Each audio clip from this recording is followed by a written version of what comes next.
ایمان کو مضبوط کرنا 50۔ میرے پاس ایک خیال تھا جسے میں شیئر کرنا چاہتا تھا۔ مسلمانوں کی زندگی میں اکثر ایسے ادوار آتے ہیں جہاں وہ اپنی عبادت کی مقدار میں اضافہ کر کے خود کو محنت کرتے ہیں۔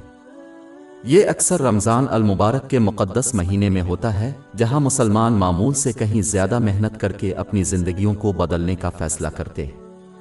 بہت کم وقت میں بہت زیادہ کوشش کرنے کا مسئلہ یہ ہے کہ یہ اکثر ہار ماننے اور معمول پر واپس آنے کا باعث بنتا ہے۔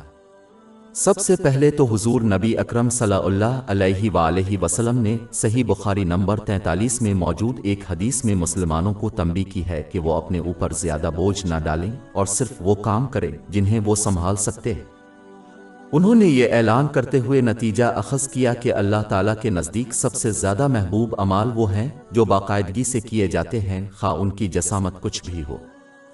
لہذا مسلمانوں کو اس نصیحت پر عمل کرنا چاہیے کیونکہ زیادہ امکان ہے کہ وہ طویل عرصے تک اپنی اطاعت کو برقرار رکھیں۔ در حقیقت اہم وقت وہ دور نہیں ہے جہاں کوئی روحانی بلندی محسوس کرے اور اضافی کوشش کرے۔ اہم وقت وہ ہوتا ہے جب کوئی شخص معمول پر واپس آ جاتا ہے، کیونکہ روحانی بلندی بہت کم ہی رہتی ہے۔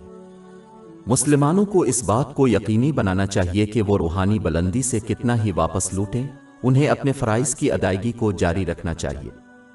پھر وہ کچھ وقت حضور اکرم صلی اللہ علیہ وسلم کی قائم کردہ روایات کو سیکھنے اور ان پر عمل کرنے کے لیے وقف کرے۔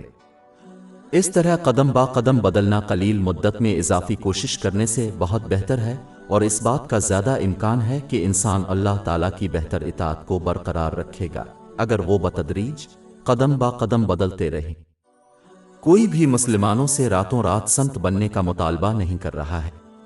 بہتری میں وقت لگتا ہے، لیکن اس کا مطلب یہ ہے کہ انسان کو خاموش نہیں رہنا چاہیے اور اللہ سبحانہ و تعالیٰ کی اطاعت کو بہتر بنانے کے لیے اس کے احکام کی تعمیل، اس کی ممانعتوں سے اجتناب اور صبر کے ساتھ تقدیر کا سامنا کرتے ہوئے چھوٹے مگر باقاعدہ اقدامات کرنا چاہیے۔ ہماری ویب سائٹ www.sheikhpod.com پر 400 سے زیادہ مفت e books, audio books, infographics, podcast اور بلاگ دستیاب ہے۔